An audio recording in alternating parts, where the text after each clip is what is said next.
Good evening, everyone, and welcome to our week 4 of our Wednesday night series for this month entitled Reclaiming Our Story. I am Reverend Miracle Niosi, Assistant Pastor and Minister of Christian Education here at Mount Olive. And on behalf of our senior pastor, the Reverend Dr. James E. Victor Jr., I want to welcome each and every one of you. If this is your first time joining us for a Wednesday night series, please let us know. Please write in the chat, tell us where you're joining us from, as we would love to stay connected with you. Also, if you have not subscribed to our emailing list to receive the weekly assignments and updates, please do that by going on our website, www.mtolivebc.org, and scroll down to the bottom where it says connect with us, put in your information so that you can receive all of the information you need for this series. I invite you to just take a moment to join me for a word of centering and prayer. And I will be reading a prayer from the Bantu tradition out of the African prayer book by Archbishop Desmond Tutu. The title of this prayer is called One Family. We offer our thanks to thee for sending thy only son to die for us all. In a world divided by color bars, how sweet a thing it is to know that in thee we all belong to one family. There are times when unprivileged people, weep tears that are not loud but deep. When we think of the suffering we experience, we come to thee, our only hope and our refuge. Help us, O God, to refuse to be embittered against those who handle us with harshness. We are grateful to thee for the gift of laughter at all times. Save us from hatred of those who oppress us. May we follow the spirit of thy Son, Jesus Christ. In your name we pray. Amen. Thank you for joining me for that moment of prayer and centering. Just a quick recap. Week 1, we started with our guest presenter, Adrian Abiodun, taking us through just a basic understanding of family research. What is it and how do you begin to do it?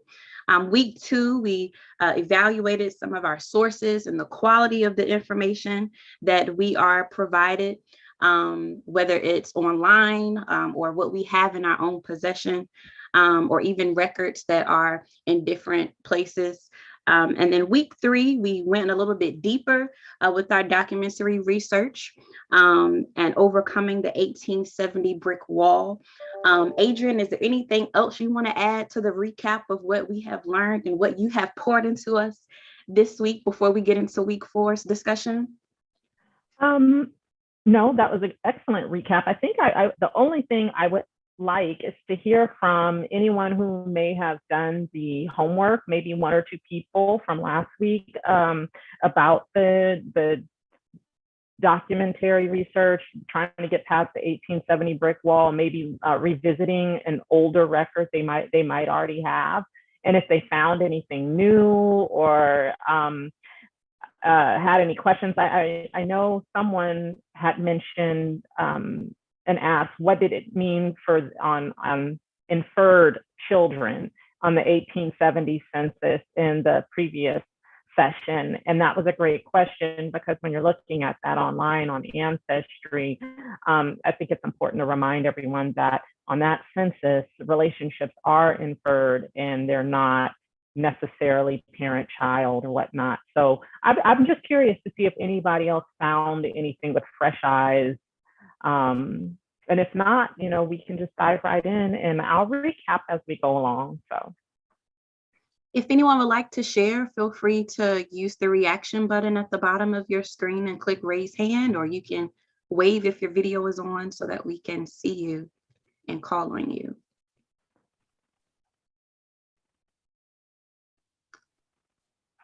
All righty. I guess everyone is good to go for now. All right. Well, hopefully they'll have some feedback at the end of the session. I will go ahead and share my screen.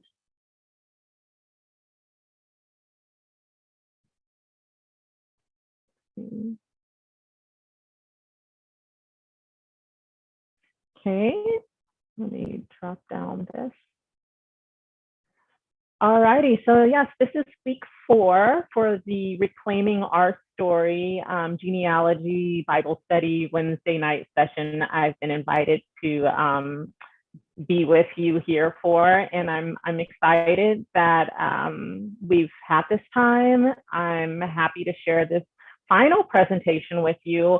I hope that this doesn't feel too abrupt. There's a lot of information that we've covered, a lot more to cover. This one is going to be more of a show and tell kind of presentation with some recapping of the concepts that we've learned in the previous week. More than anything, with this final presentation, we really want to drive home the point of reclaiming our story and therefore sharing that story with others. So we're going to talk about building your story in this presentation.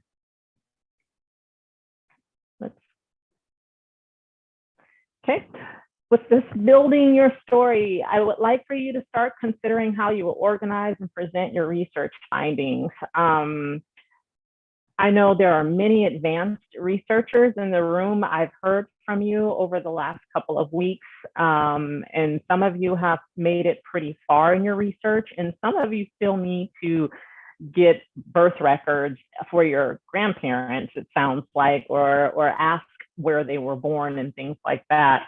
So what I want to stress here, no matter where you are, start writing, organizing, and considering how you are sharing this. I know if you've ever attended a family reunion, you have probably received or maybe even put together those beautiful booklets that are usually passed out at family reunions, or you may have put together a pedigree chart and shared that at your reunion. But I want to talk about a few more things we can do and contemplate, who are we trying to get this information to? Are we just doing this research for ourselves, or are we trying to pass it along, and how are we passing it along? So one thing that's often missed is telling your own story. We've talked a lot about collecting records and telling our ancestor story, but we have a story as well. And I think it's very important that we share that with others too. You will be an ancestor. You will at some point be somebody's great grand aunt or uncle or grandparent or sister, or what. I mean, you are these things. And after we're gone, I think we need to have our own story shared as well from our own selves, right? And so consider where is your research right now at this very minute? Is it in a binder? Is it on a lot of scratch sheets of paper? We need to start organizing that and consider how you wish to organize it. Like I said, this topic alone could be its own multiple hour presentation with a lot of different vendors showing you what's available out there. Unfortunately, we don't have that kind of time, and I will show you some of those, but research organization is going to vary person to person, and what you prefer is going to vary, right, from the next person. Consider whether or not you have a beneficiary in place for your research. A lot of websites have this option. Ancestry, I believe, does. Family Tree DNA, Family Search. You consider how you're going to share this research so it doesn't get locked behind a password or some type of database that you may have it in. So if all your research is online somewhere or on your computer, make sure someone knows how to get to it. Consider your protective measures you have in place in case your research is lost or destroyed. That would be pretty heartbreaking, I think, to do all this work and then to lose it. And then think of some other creative ways for distributing the research. Determine who you would like to share it with, and if you're going to distribute it at large family events and reunions, one of my experiences I find often is that we'll get the family genealogist. They've been doing the research for years. They want to make this big book. And I've had this on multiple family lines happen to me. They will kind of hoard the research to themselves because they want to publish a book. Like it's the more of the fancier publishing the family story and telling it that way. And then sometimes that gets lost in the shuffle, or that can create other kind of issues. So think of ways you can distribute your research in a way that everyone can access it. I think that's important. It could be a book, poster, you name it. Think about what visual enhancements you have. Books are wonderful, lots of text, lots of information that way, but people like pictures and charts and pedigrees and tables and records and things like that. So we want to make sure we have those things. And if you think, well, I don't have many pictures of my ancestors, we'll come up with some ideas of how you can add to your story about your ancestors with other types of enhancements.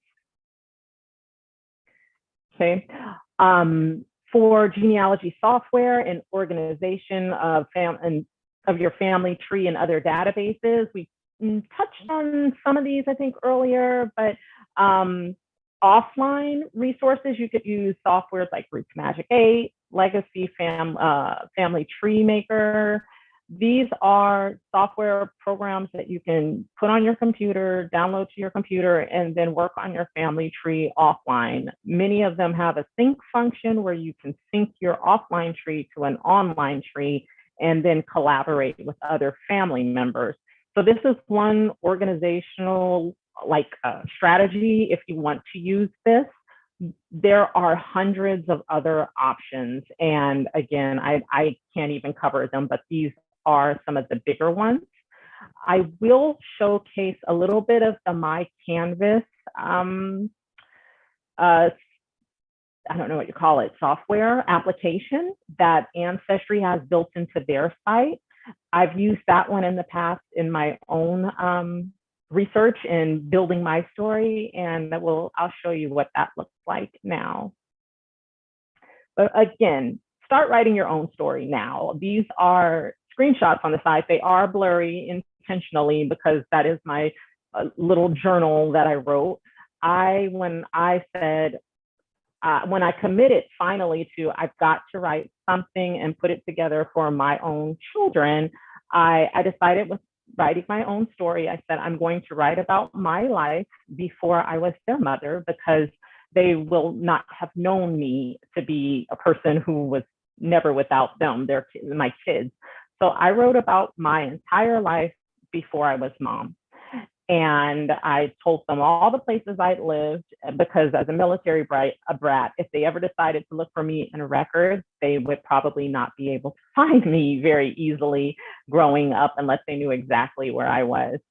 But I also decided to handwrite my own story because I think quite often of my own maternal grandfather, who was very big on penmanship.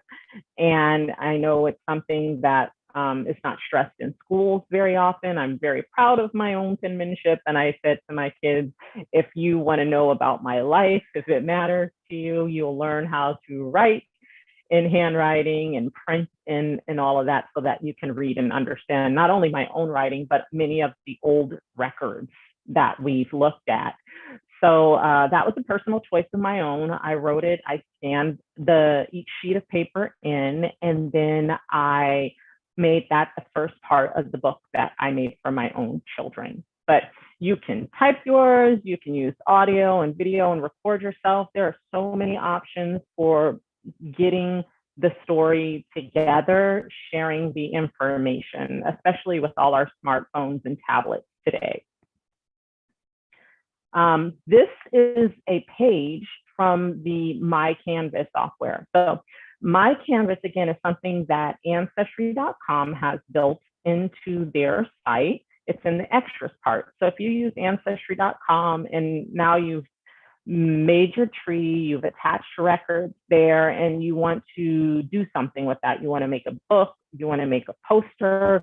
What's nice about My Canvas is that it basically slurps up all of that information, and it has all of these different types of family history book templates that you can put your pictures into, and then it makes it easy. Now, I've made a lot of books. I've used Shutterfly, is that what it's called? Blurb. I've made all kinds of photo scrapbooks, but for family history books, I'd have to say this one is one of my favorite and the best and the easiest to use. This template here, or this page here, I took my grandfather's military pictures, and because this was World War II that he was serving, and they have different templates for different military time frames. So I popped in one of those, put his pictures there, and then I made this page. Now, the picture you see on the left, which is much cleaner and nicer than the one in the book, I had it restored after I made the book. I don't know why I didn't do that beforehand, but again, it was more of a don't wait for everything to be perfect, just get it in the book. Same thing with this page. This is not this was a blank page within the My Canvas software, but on this page, I had built in like these text boxes, and I had my mother share memories, and on other pages beyond this one, I had cousins and nieces and different individuals who knew my grandmother share stories about her, and then I put those stories in here too, because we don't want to just build a collection of names, dates, and places. We want to make a robust story. We want to talk about our relatives and our ancestors' lives to the best of our ability. Now, our more recent relatives will be able to do this quite easily, but with the more distant ones, we'll have to get a little bit more creative as we're looking for pictures and information that we could put together in a book. Another page from this book. This book is 250 pages, and I'm going to hold it up in a moment for you to see. But this was this is a second great grandmother of mine, and what I like again about it is that it has these frames and everything that just add to it, just makes it easier for you to take it out. So if any of you have done scrapbooking, like digital scrapbooking, it's kind of like that, but all family history themed. Okay, let's talk about photos and other story enhancements as we go further back. People will say, I don't have pictures of my ancestors. I don't, know what to use. If your ancestor was ever mentioned in a book, you could use the cover art of that book and talk about why they were mentioned or what that story was, and supplement that with some type of record or what the oral history was. It's okay to put, it was reported or known in the family, or family tradition stated instead. You can do that. Headstones from cemeteries and church pictures, where those, if they're in a church cemetery, those are perfectly good pictures to use in your story enhancements. Another option is a museum. I took this picture at the, oh my gosh, I'm gonna mess up the name now, but the museum in the Equal Justice Memorial in Montgomery, Alabama. I took this picture there, and this is one of the families that was named at the lynching memorial, the site of a lynching where they collected all of the dirt where that lynching occurred and wrote all the names of the individuals who were lynched on that day. It was very painful and very traumatic type of experience to learn about. And I would hope that this wouldn't be the picture that any of us would have to use in our family books.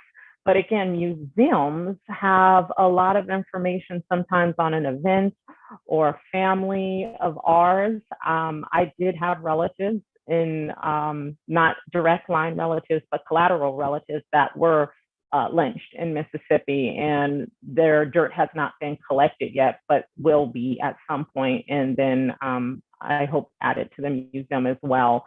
So that could be an image, something you go and you take and you add it to your story. If your relative was ever named on a monument, this is at the Civil War, the African American Civil War monument in Washington, D.C.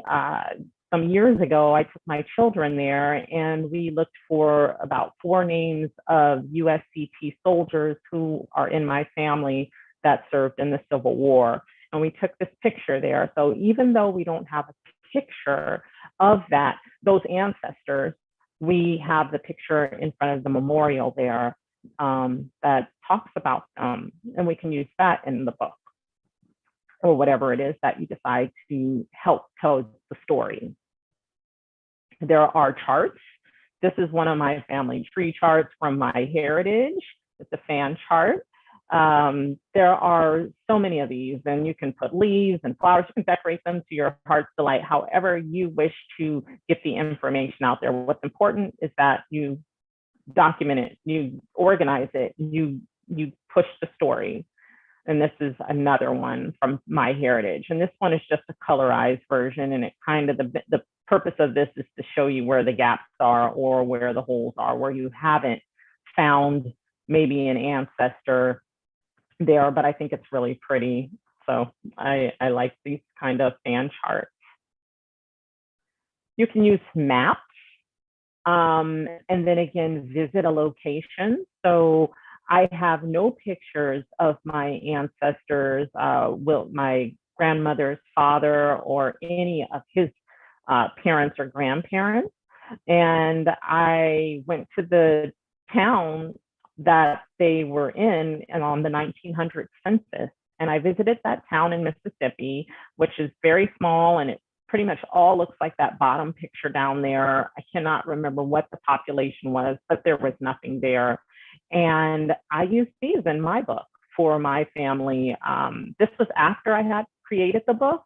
So what I ended up doing is making stickers out of them and sticking it into the book later on and adding to it that way. So it's kind of a living family history book at this point, and a little bit of an heirloom quality book for my children, but also a scrapbook. So maps like this one, or more detailed historical maps, are great to include in your book for your family members. I also want to talk about sharing our family history and building the story with lineage societies. I'm in a few of them, so I definitely want to share this as an avenue for promoting and getting interest among relatives, for kind of locking in your story into these organizations. So even if someone's not interested right now today, that your application, your research is there in their database, and your descendant can come along and locate those records. And then if they were interested in membership or joining one of these organizations, they could.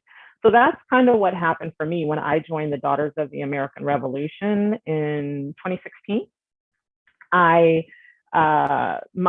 ancestor, James Collins, who's my 9th great grandfather, there was only one other member from 1870 something, which would have been my cousin, who had joined the organization under him. But her application there made it easier for me to join the organization, because she had already established our ancestor as someone who fought in the Revolutionary War. She had her source information and about his service in the war included with her application. So these are things you could do for your ancestors, or if they are already established and they're in these databases for lineage societies, you could add to if you found new records since then, or you could prove a new individual, a new ancestor within these databases if they are not already named. So after I became a member of the Daughters of the American Revolution, I then proved another ancestor of mine who no one had joined under yet, and his name was Samuel Layton. He also served in the American Revolution, and now by doing that, anybody who would like to join the society through him can join under my application, using my application to assist with their application.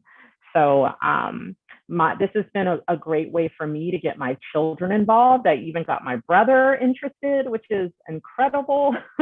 And he has joined one lineage society since then, the Society of the Cincinnati, since our Revolutionary War patriot was an officer in the Continental Army.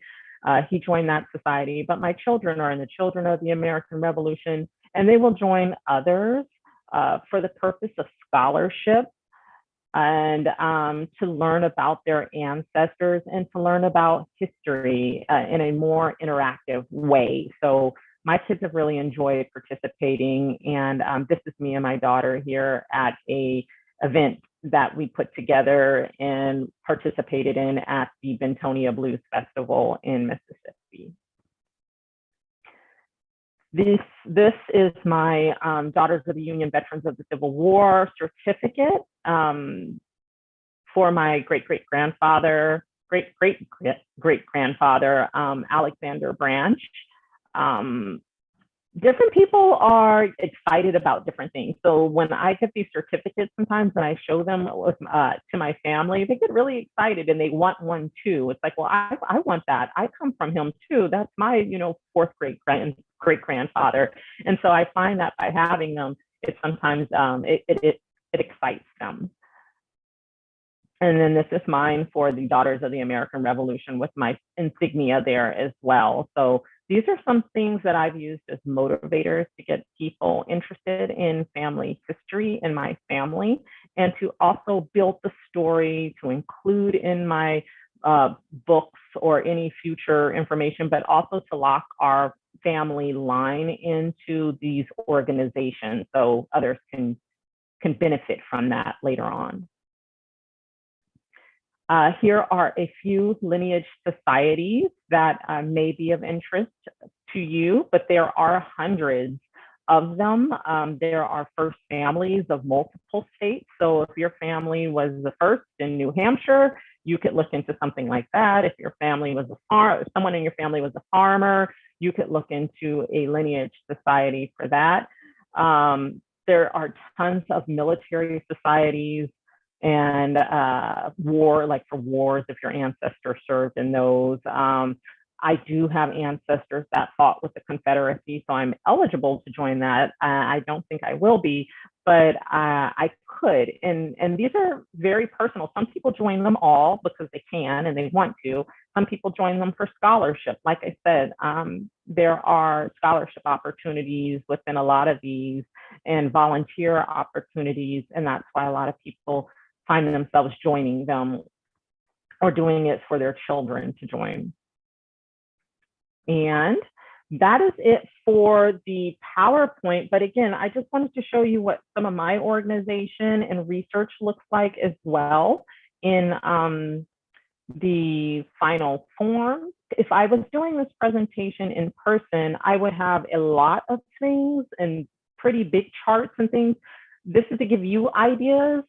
I can't show them all very well on the screen here, but I'll do the best I can with what I have close by. So I'm going to stop sharing this and go back to my video. So if you're like me, you probably have lots of binders. I have probably tens and loads of these, and they are full of all of the records. Like I've ordered from different places, vital records. I have one for each grandparent and then great grandparent, but this is not easy to hand down to people. So we need to consider a nicer way to share this information. I mean, it's here, but I've consolidated it. So my children don't have to worry about, oh my gosh, what is all of this? And what's the important stuff? And what was the research? And just tell me the interesting tidbits. So from there, I took that, and like I said, I used that My Canvas program to create a 5-generation family tree book. And this book is now about 9 years old. The website on my Canvas has changed a lot, but this is a 250-page book like this. It is heirloom quality. So it opens up flat. My kids get super excited when I pull this out. This exists in a box for each of my kids. I put them in something like this for them. This is my daughter on a little box, and she has her own box. My son has his own box like this. And when I take it out, usually during holidays and things like that, they get like my book. It's my book. They're never going to have to fight over having the book because they both have one. So that's why it's to consider who you are trying to pass the information on to. I've been into a lot of beautiful homes. We all have frames and pictures on our walls and on our, furniture and tables. But let's start thinking about digitizing those photos if we haven't, if they're those old photos, and getting them to a place where we can share them with everybody if we haven't already. The same thing with, I have a cousin who was working on digitizing all the family reunion booklets. Some families have been having reunions for 40 years, 50 years, and there's a lot of history in these books.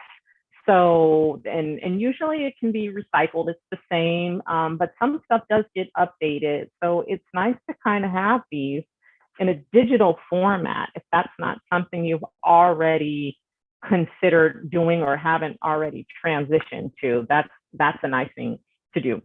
I have a cousin who recently scanned in all of the funeral programs. Her mom had huge shoe boxes, like lots of them, and they were the type that collected them. They obviously went to a lot of funerals. I went to my first funeral ever, maybe a year and a half ago. I've never been to a funeral, so I never had these types of things in my collection of family history information. But my cousin ended up scanning all of these other ones in for that community, and it has been a help in my family research to refer back to those funeral programs and obituaries and things like that. Another thing that I have, and this is for some who have taken DNA tests on 23andMe. 23andMe is really the only site that is doing this right now, but this is the book of the story of your DNA. What they do is they slurp up your information, and you can order your book. You basically have to do nothing. And then they put everything into this beautiful book, your breakdown of your DNA percentages. It's really kind of hard to see, I'm sorry. But this is the type of thing I share with people, and it makes them excited, and it makes them want to collaborate and participate in family research. And that's what I want. I want to share this with my family. I'm interested, even if it's just me, but I really want to be able to pass this on to other people at some point. If they're not interested now, have it ready, have it set aside for them to access. So those are some ideas. I've already showed you the certificates. I have huge pedigree charts from some specialized sites, not the ones that I shared tonight that just get more artsy and creative, but there's so much you can do to promote and organize and share that information. So with that, I want to discuss too the homework that I have for this coming week. As you prepare to meet up again and discuss what you've learned this entire time. For this week, I asked you to write a single-page summary about an ancestor that you may have focused on during the course of this presentation. Again, we want to start sharing this. Write it. It's not going to be perfect. This book that I just showed you that I made for my kids has mistakes in it. But that's fine. It's better than not having it together at all. So don't worry about it being perfect. Don't worry about your family tree being complete. This is about building the story, not finalizing the story. I want you to determine how else you're going to make that story come alive. Like, oh, I don't have pictures of this person, but we do have the cemetery there, and I don't have a picture of the headstone, or the headstone doesn't exist, but the church is there. That's it. Like, let's add to that story. You can use a map. You can use a timeline, a chart, a record. So let's consider that. And then who are you going to share this story with? Probably share it with your group on Saturday. But who in your family will you be, passing this along to? And have you made it interesting enough for them? And then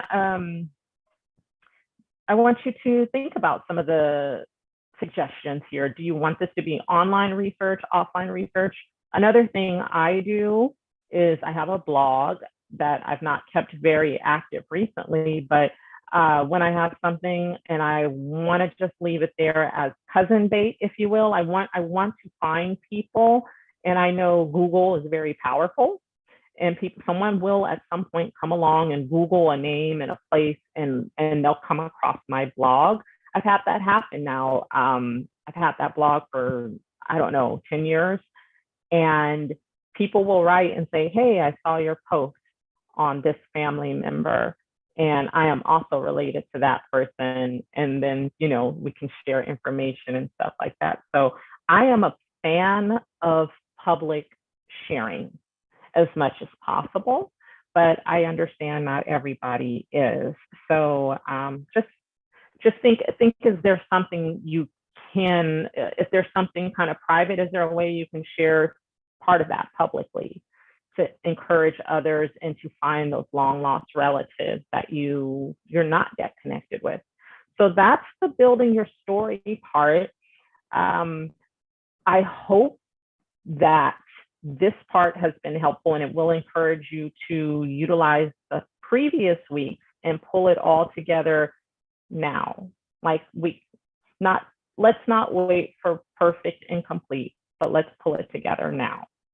So I'm going to open up the floor for questions, suggestions, feedback, chatter, anything that's on your mind. We can revisit topics from the previous weeks. We have a little bit of extra time, but I would love to hear from you and see if you have started on any of this or already started writing your story. Adrienne, what you have just shared has been so rich and so life-changing. I love how you stated how we need to start writing our own story. It will make it so much easier and transformative for our children and our children's children. Just a case in point, my grandmother on my mother's side, right now she's dealing with dementia, so she can't really articulate her story. And so I remember also like going in my great aunt's home. She had pictures of some of our ancestors. And, I think sometimes we assume that some of these houses will be in the families forever and we'll always have access to these pictures. And I'm grateful that the last time I visited her house, I took pictures on the walls. I took pictures of the pictures that were on the walls. And so I was able to digitize them. And so I have them, even though we don't have the hard copy.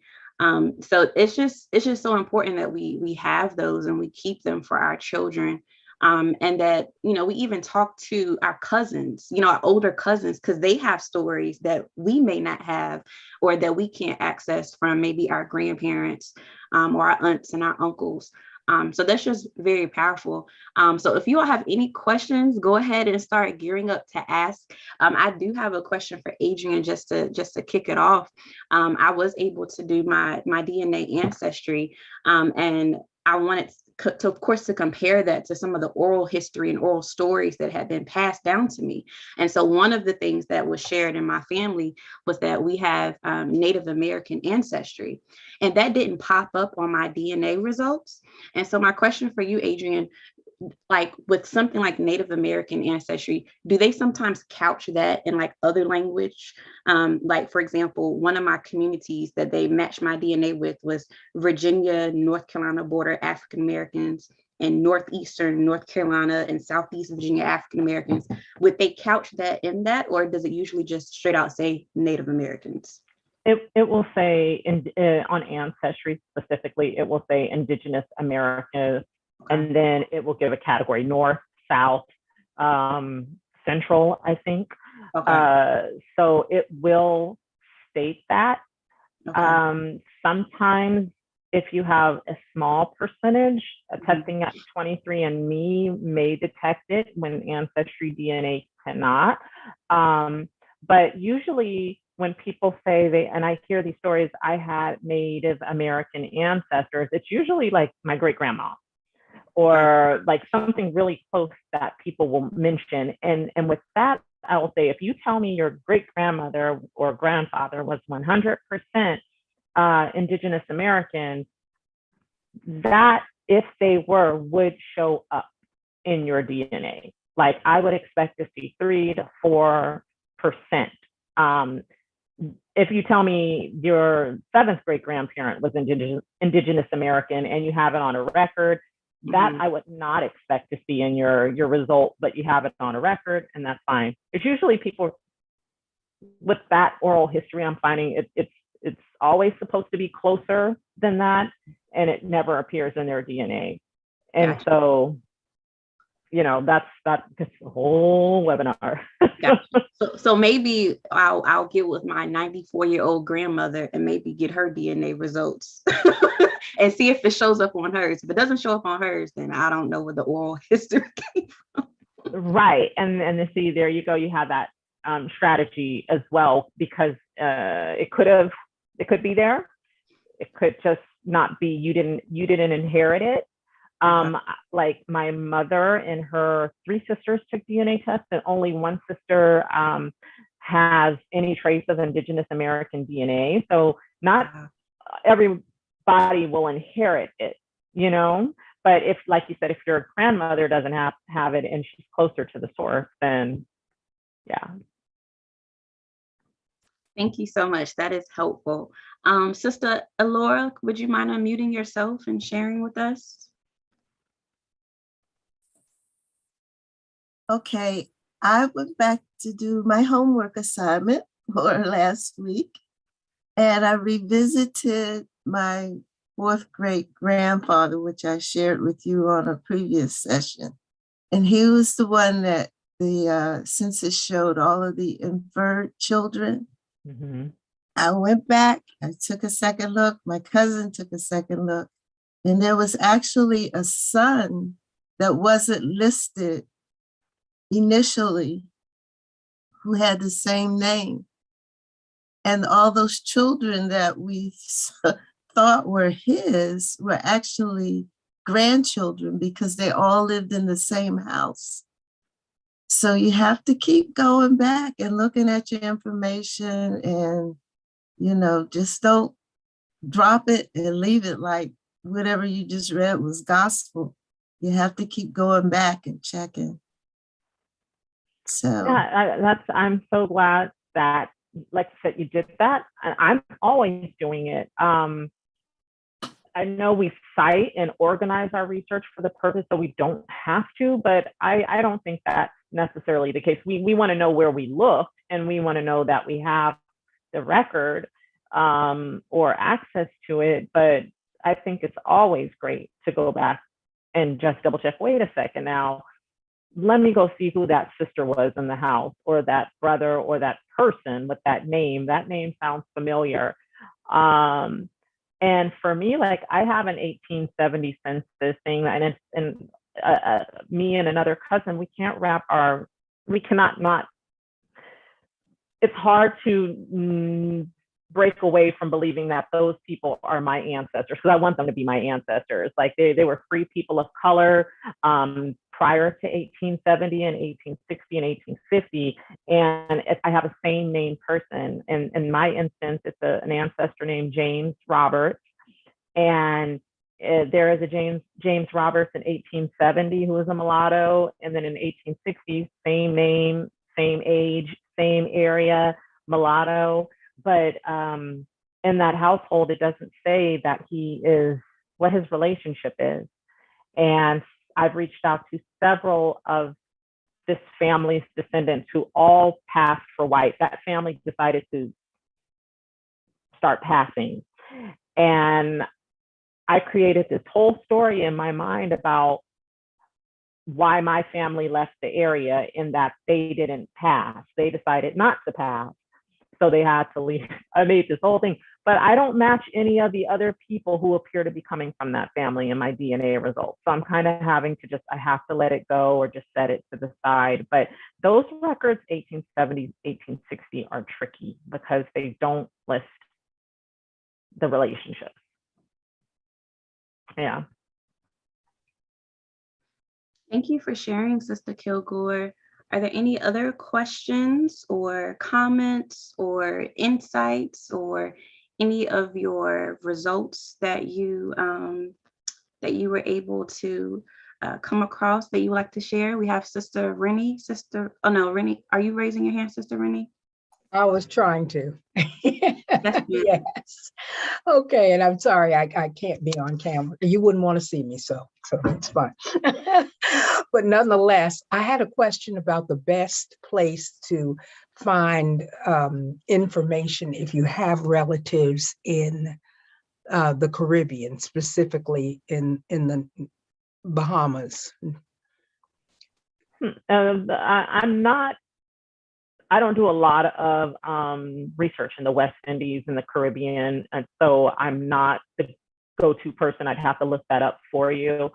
But the Bahamas, that was under the United Kingdom, British? Under British rule, yeah, until yes. the period of the 70s. Right. So I would imagine a lot of records are probably found in England and their archives, databases. That's my experience with like Barbados. I have ancestors who were from England who lived in Barbados. And although I don't do research on them right now, if I were to, I need to check with the archives in England. I don't know the names and websites off the top of my head, but I could get back with you on that. Okay, and I know I have found some things, surprisingly, on Ancestry.com. I haven't done much in that area, but there was actually some stuff there. I guess since so many Bahamians came from there to here, there were some records about that. But I just wondered whether there was something I was, missing, some big website out there that I didn't know anything about. Right. Or I would always start with the family search too. The family search wiki. We talked about that, I think week 2. Okay. And whenever I'm not familiar with the place, I start there and get an idea of what records are there. Family search tends to have a lot of good collections too. Some of them may be digitized, and some of them you may have to go into like one of their family search centers, family history centers, to access the records. But if not, they'll point you to where the archives and repositories for those areas are. All righty. Thank you very much. Thank you for that question. Sister Yvonne Dangerfield, would you like to share? Actually, just a quick share and then a quick question. First, my question is, last week in your PowerPoint, you had one slide that had like 3 newspaper clips in it. And do you remember which one I'm referring to?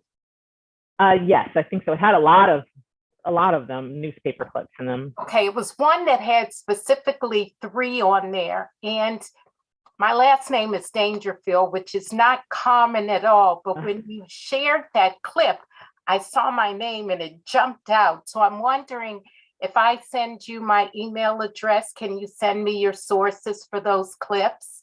Sure. There were Dangerfields in Southwest Mississippi, so I'm familiar with that name in that area, and that's where most of those clippings were from. So yeah. And then the second thing was just a comment, and you were talking about family reunions. Well, we haven't had a family reunion, but we had a 95th birthday for one of my uncles, which is probably the closest we'll get to one. But just in terms of like oral tradition and sharing at those kinds of gatherings, my cousin's daughter is a librarian. And so we were kind of just teasing my uncle about this picture that used to be on the wall of his home and how handsome he was when he was a younger man. And so then my cousin's daughter said, yes, that picture is actually in a book. And so she shared with me this museum in Hume that I had heard about. And so come to find out that his picture is actually in this book. I don't know, you're probably familiar with it. It's a series, Images of America. And this one is African Americans of Fauquier County. And so our family is actually reflected in different parts of the book. So the oral tradition, just the sharing at those gatherings, I mean, you find out all kinds of things. And you found that out about the book from that. There, exactly. And right. So, but in any case, thank you so much for sharing with us. Thank you for sharing that too. I'm excited that that happened.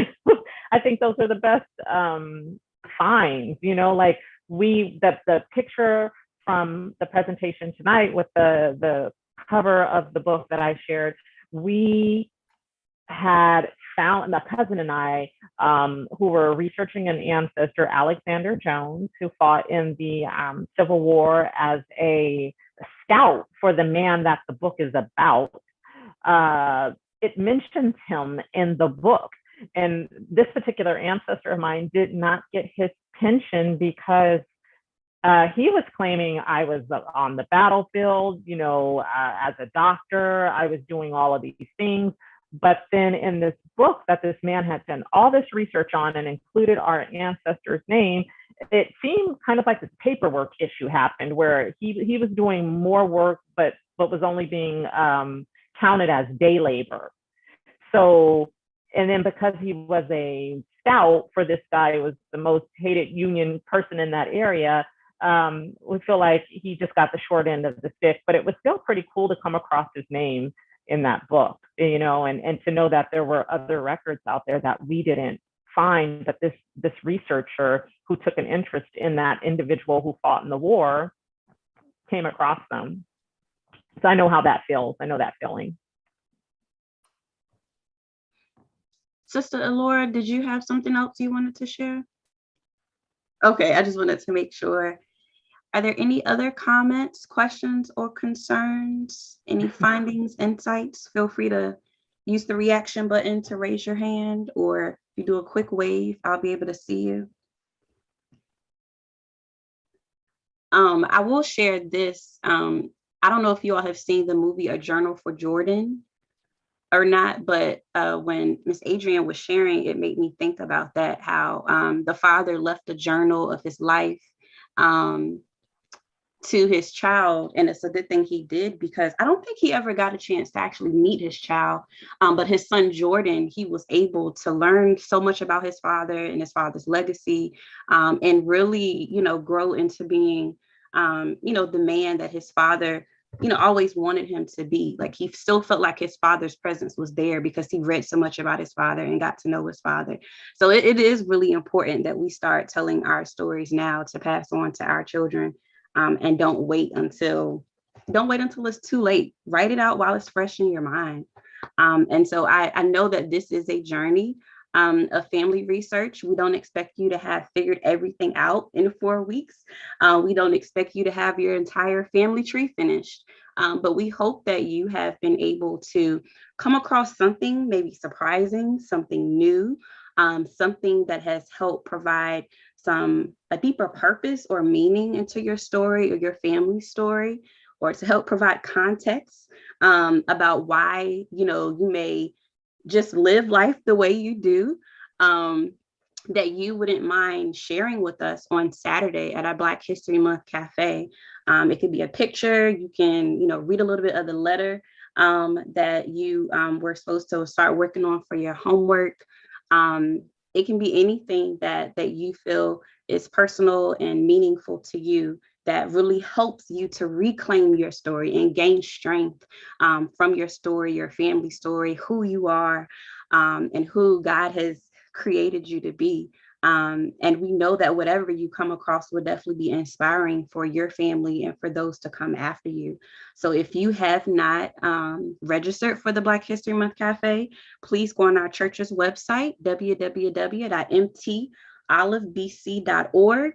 At the top of the screen, there's a banner where it should come across the screen. All of our current events right now should come across, and one of them should be the Black History Month Cafe. It'll be on Zoom, it'll be virtual. And so we invite you to, if you want to adorn yourself with your favorite African attire or favorite just family outfit, family attire, if you want to, set the mood and make your favorite regional delicacy that you can share with us as well. You may have come across a family recipe while you were doing your research. You can, snack on that and share with us what it looked like. You can slip us the recipe if you want so we can try it. I'm always up for trying new dishes.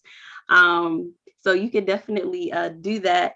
And like I said, just share with us just the strength and the narrative that you have been able to come across during the past 4 weeks, and that you will continue to learn and grow and work on, and so that you will have something concrete, whether it's digital or hard copy, to pass on to your family. So I want to thank all of you for showing up on Zoom, especially those who were just so courageous to show their beautiful faces on video, so we could have more of an interactive and lively discussion. We thank you.